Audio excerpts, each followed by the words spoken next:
Hi, this is episode 27 of Primetime Wrestling UK. I think it's 27, I may be wrong, it may be 28, but I'll post it later on the thing. I never remember it.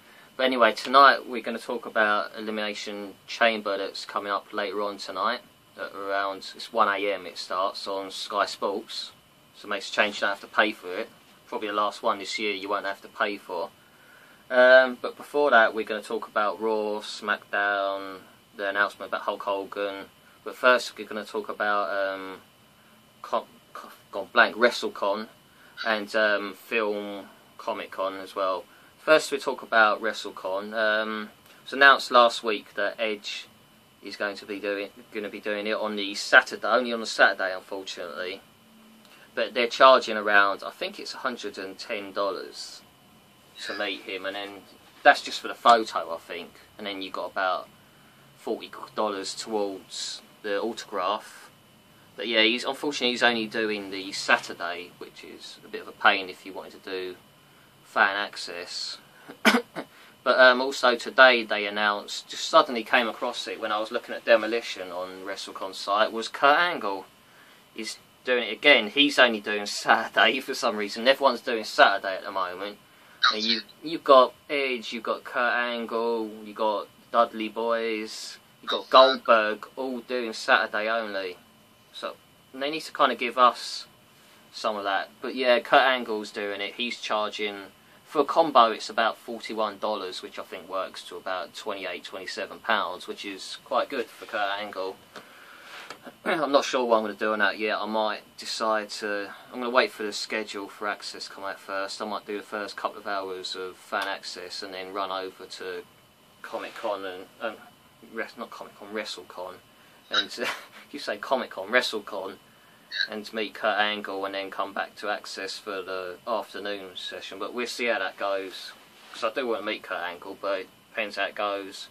Plus, Samantha showed me about 20 minutes ago that tonight after Elimination Chamber they're going to announce another guest for WrestleCon, which I don't know if it's just for Saturday or if it's Sunday. Hopefully it'll be one for Sunday for a change, would be nice.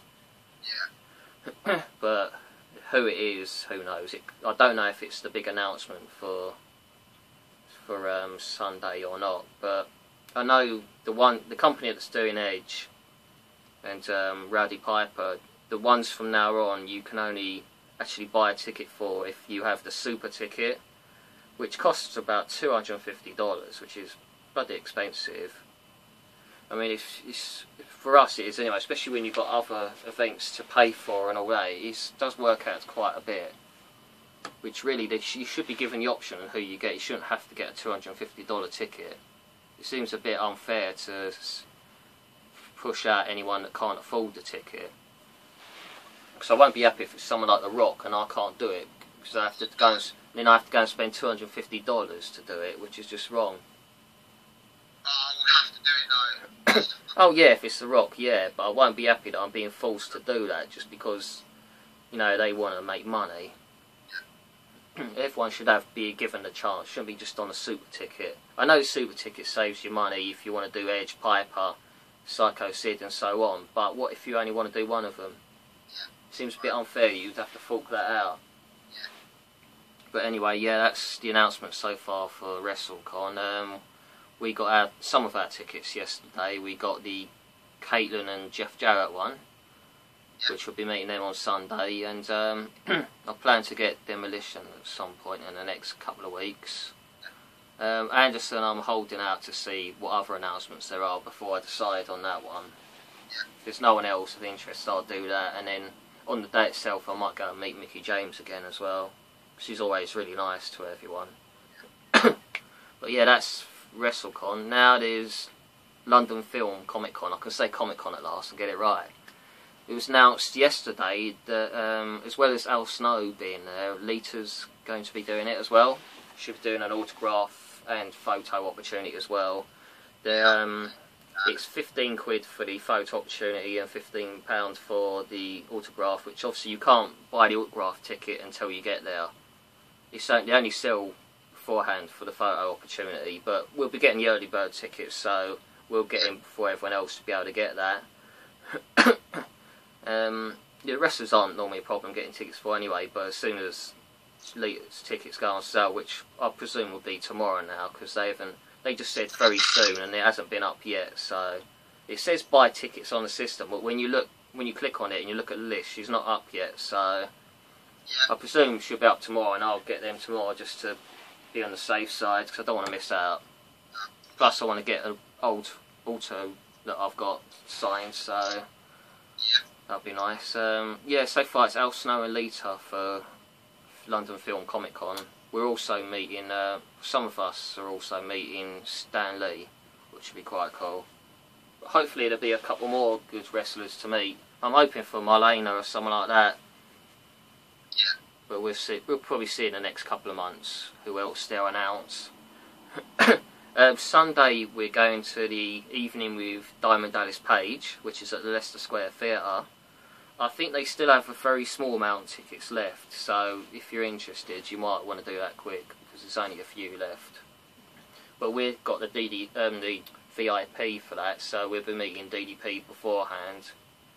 And I'm getting my encyclopedia signed, as well as the promo I got from Retro Wrestling the other day, which has got DDP, Bam Bam Bigelow and Chris Kanyon on it, which I thought would be quite cool. Obviously I can only get one of them to sign it, because the other two are no longer with us. But yeah, I'll be getting that signed. I'm looking forward to that. Be the first of many this in March. We got... It's going to be a bit of a mad schedule, isn't it? Yeah, 2 weeks after DDP we've got Ric Flair. Yeah. And then at the end of the month we've got Bret Hart. Exactly. Amongst some concerts I'm going to as well, so...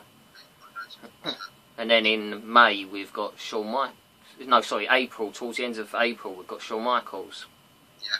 So yeah, plenty to, and plus DDP on Sunday, they are making an announcement on the next guest they'll have, which is a bona fide legend, they said.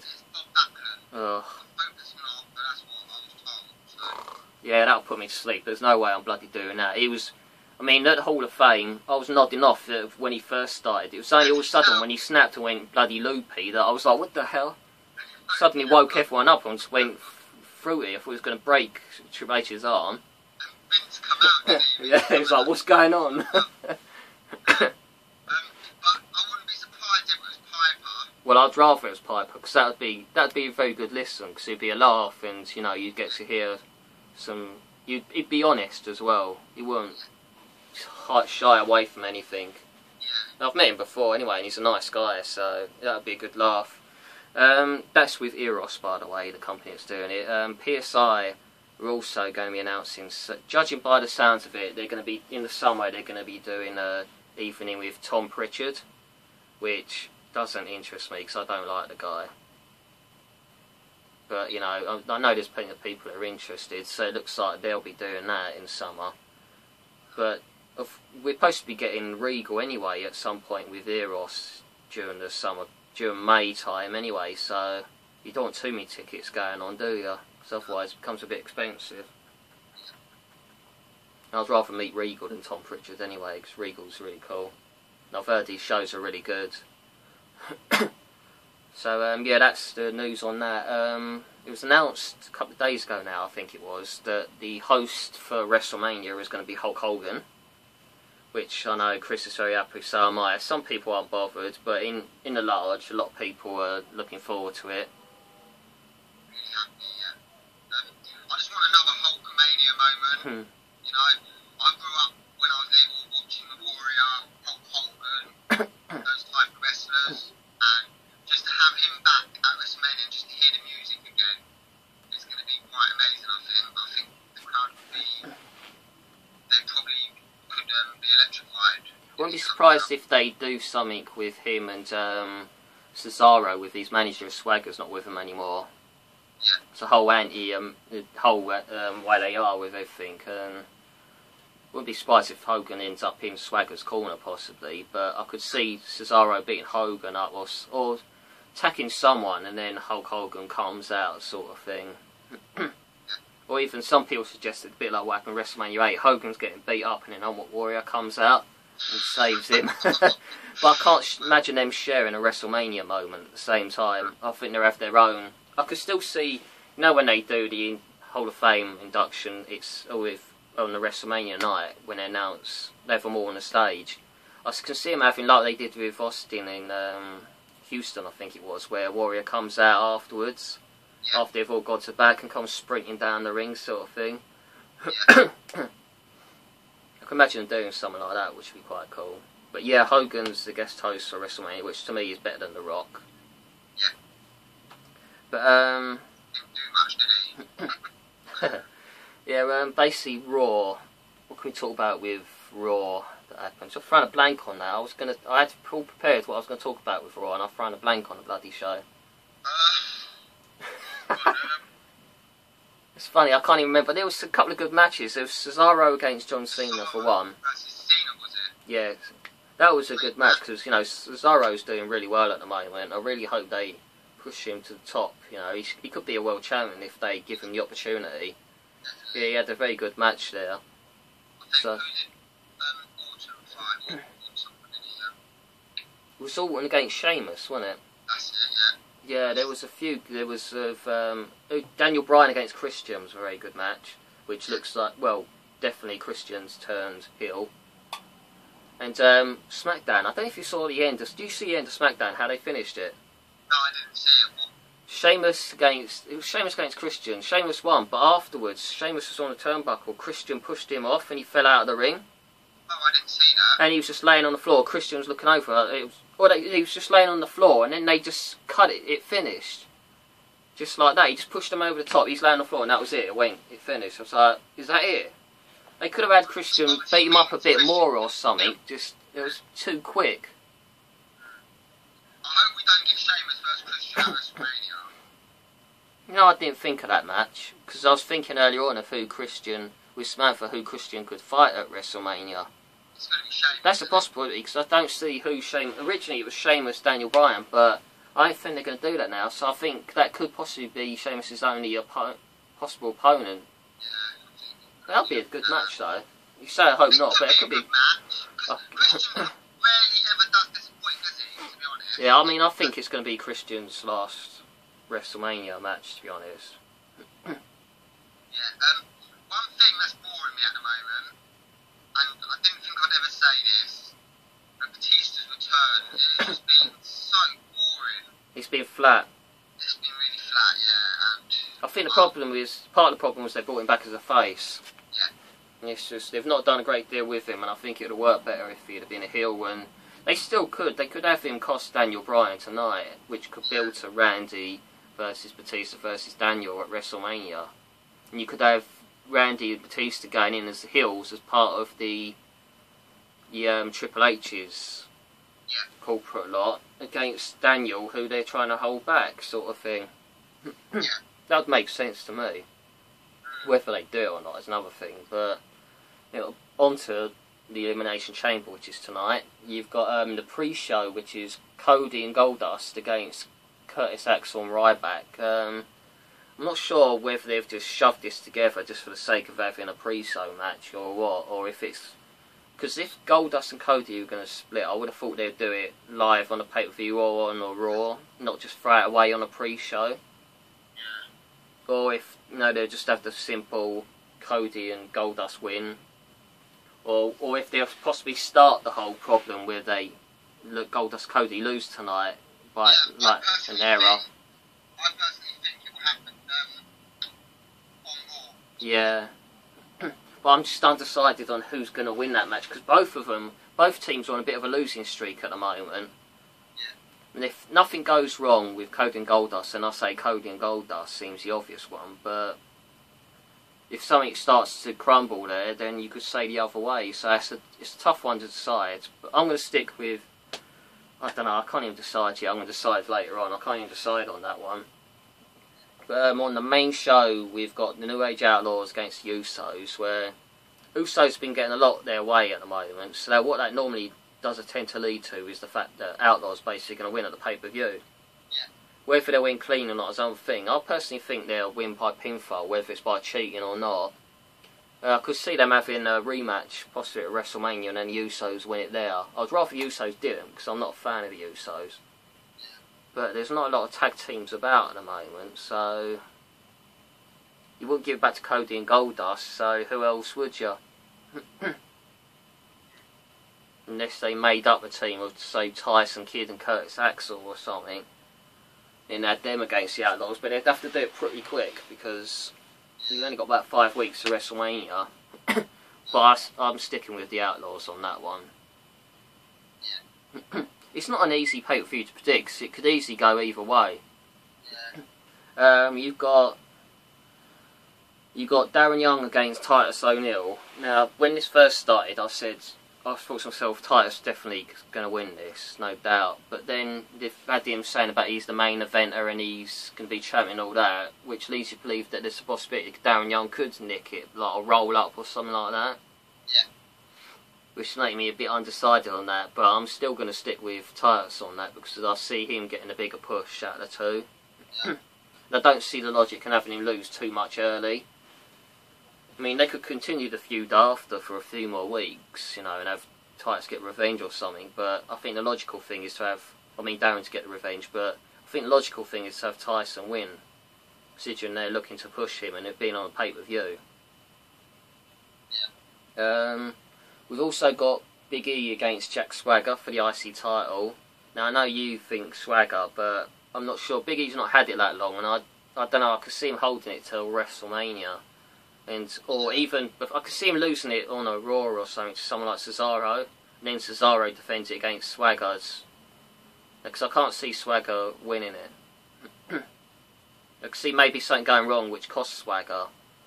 And then they start to argue, and then Cesaro challenges Big E and says he could do better than Swagger, and then wins it. Yeah, maybe. Yeah. Which leads to, you know, just jealousy between the two of them.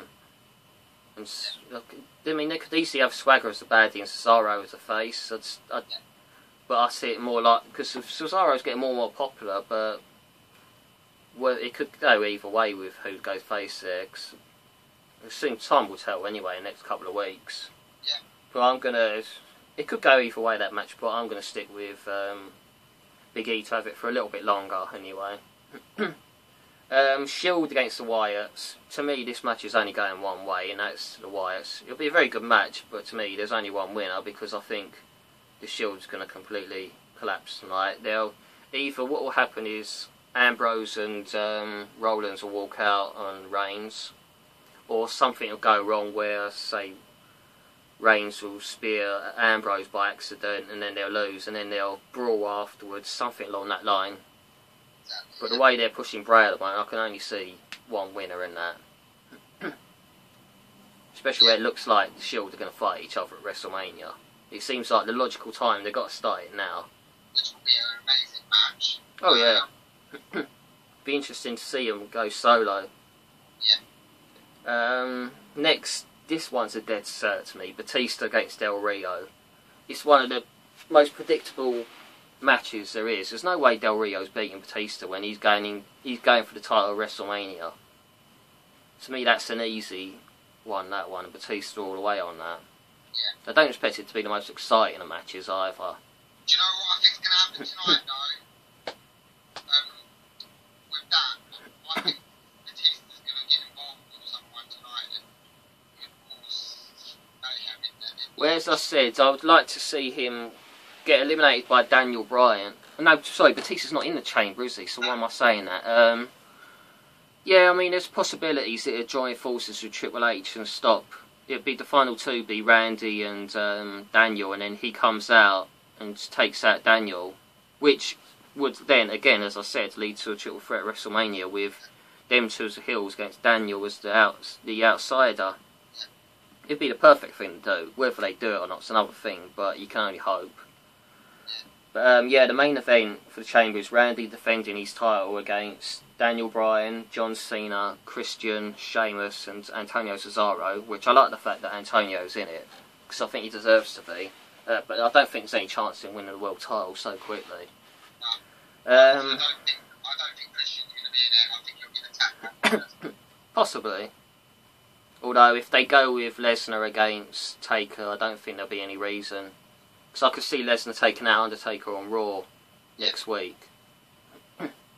But yeah, I think the final two will be Randy and Daniel Bryan, because I think Cena will be the third from last to go, and I think the lights will go out after, say, Cesaro gets eliminated. While the gates open, the Wyatts come in, take out Cena, and he gets pinned. Yeah. That's basically how I see it coming, and then last two, Randy and Daniel Bryan, and some sort of interference will help Randy survive. Because the fact that Randy keeps losing a lot lately tells me that he's going to keep the title. And to me, it makes sense to keep the title on him till WrestleMania and then lose it there. I still say the best way to finish WrestleMania is have a triple threat match between Randy, Batista and Daniel. The last match of the night, Daniel Bryan wins. They get their big 65,000 crowd chanting yes, yes, yes. And they finish it like that, and they end this whole... That's how they end this whole Daniel Bryan against the corporate. Basically against the system. And I won't be surprised they do it anyway, just to piss off CM Punk. It's like a way to say, screw you, we don't need you, we've got Daniel Bryan. But a lot of people will think with Punk that Vince will be able to change his mind, because Vince is trying. They think that he'll eventually persuade him to come back. I wouldn't be surprised if they held out till WrestleMania and had Punk help Daniel Bryan win the title, something like that. It'd probably be the best way, because other than that, you bring back before he fights Triple H, but I guess if he's going to fight WrestleMania, we'll know by the Raw in Chicago on the 3rd, which is next Monday, basically. But you'll know that if he doesn't turn up then you'll say he won't fight at WrestleMania or just get involved if he's going to come back. If he don't come back at WrestleMania, then I say he's done. But yeah, it's hard to tell if it's a work or not, because they do this sort of thing so many times. I mean, do you remember when Daniel Bryan got fired, when he just joined the Nexus, was spitting at John Cena and all that? I was fuming about that. And then he came back a month later at SummerSlam, didn't he? Because I was annoyed at that as well, but when he came out I was well happy, so... You know, it could be just another one of those for all you know. As I by the end of WrestleMania, if he's not back, to me, he's gone. And then that's that for him, forget about him. But there was speculation of adding the Divas match tonight, which I don't like the sounds of this match. It was AJ defending the title against Bloody Cameron, which Cameron can't wrestle for nothing. She hasn't got a Scooby-Doo what she's doing in the ring. She just makes a load of stupid noises and she shouldn't really be in the company. And I don't want to see that match because the crowd will just go to sleep and you'll get to be dead. And they won't do the Divas division any good by doing crap like that. So I'd rather they just had a segment of sort which started off AJ and Natalya sort of thing for WrestleMania. Instead of going the route which people think they're going to go with blimmin' Naomi after she comes back. She's only going to be back about a week before WrestleMania, but they're talking about Naomi winning the title against AJ at WrestleMania, which I'd absolutely hate. Because we've seen on Total Divas, Naomi can't work single matches. She makes too many mistakes, and it's way too soon for her. Natalya's the one that deserves it, and I'd be happy for AJ to lose to Natalya, because I like Natalya, she deserves it. But we'll get a rough idea of line-up and how things are going to go with WrestleMania within the next couple of weeks. I'd say we'll know a lot by the time Raw in Chicago finishes. Definitely, but no matter what, I'm looking forward to it. Raw in Chicago is going to be good because you've got Hulk Hogan and Undertaker are going to be there, so that's their way of countering CM Punk. I mean, they could still have CM Punk there, but to me it's their way of countering it. But yeah, I'm looking forward to WrestleMania either way. People saying the predicted card is rubbish, but balls. To me, it's not rubbish. If you think it's rubbish, you're being too picky. Some people live in the Attitude Era and need to get out of it.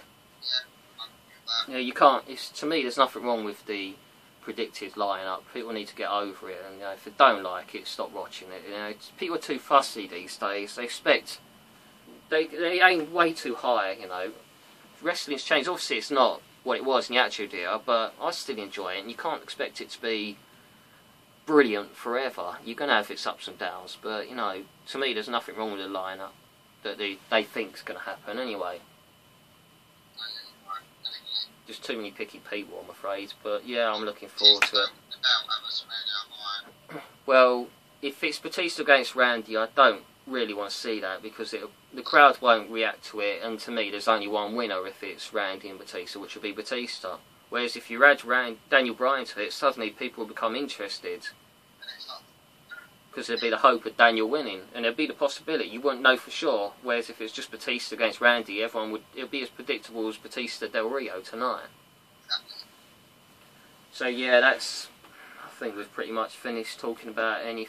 Is there anything else you want to talk about before we finish? Yeah, that bloody annoying character, Alexandra Rusev. You know the only good thing about his character is his manager. Yeah. Yeah. She's alright. Is it Alana or whatever? Alana, I think, yeah.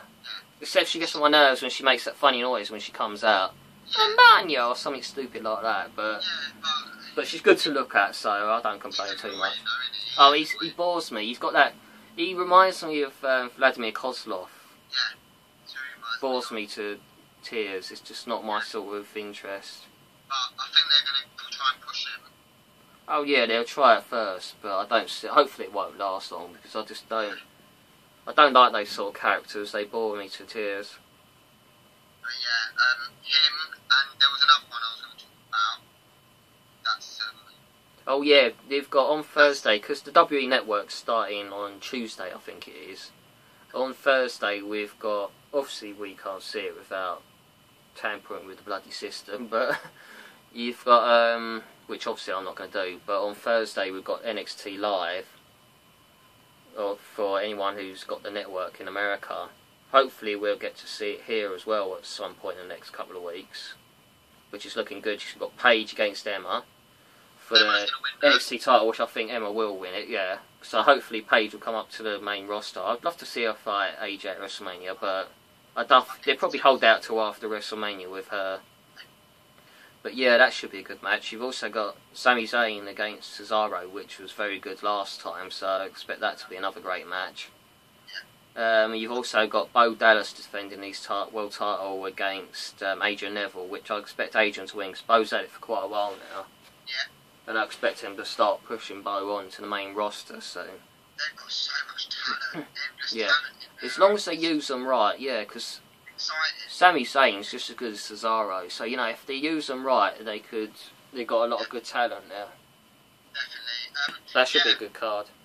Last thing I wanted to talk about is I'm not interested in dance-offs. I don't want to see dance-offs in the WWE. They're annoying and it's just... Well, what I don't want to see at WrestleMania is Emma and Santino against Fandango and Summer Rae, because Exactly. I'd rather see Emma against AJ. I mean, Yeah.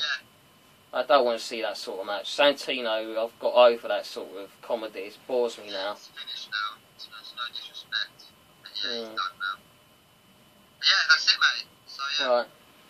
Right. We'll be back hopefully next Saturday before, let me think. Yeah, I don't know, we have to come back because of the DDP thing. Yeah, we'll be back next Saturday to talk about Elimination Chamber. The video will probably only be about 10 minutes, but we'll talk about Elimination Chamber. And then the week after that, we'll be back again with another video, just talking about DDP, basically. The whole experience of that, or we might do it a couple of days after the DDP. Yeah. But then we'll take a couple of weeks break, because we don't want to overdo it and it affects our viewership. But a couple of episodes back, we got our highest episode rating ever, which was 86, I think. And the one before that, with Lisa, we got 84, so... Last week's one we only got about 46, I think, but you expect it to be up and down on YouTube. But you know, we do our best, and hopefully over the time we'll get more viewers. Hopefully. Listen, when you've got a good looking person like you, Craig, then you're definitely... I thought you was going to say like you, I was going to say that's a bloody lie, isn't it? What are you after? I'm not giving you any money, you know, being nice to me. Anyway, that's not nearly off now, no, so that'll do. We'll be back next weekend, and we'll speak to you next weekend. See ya, bye.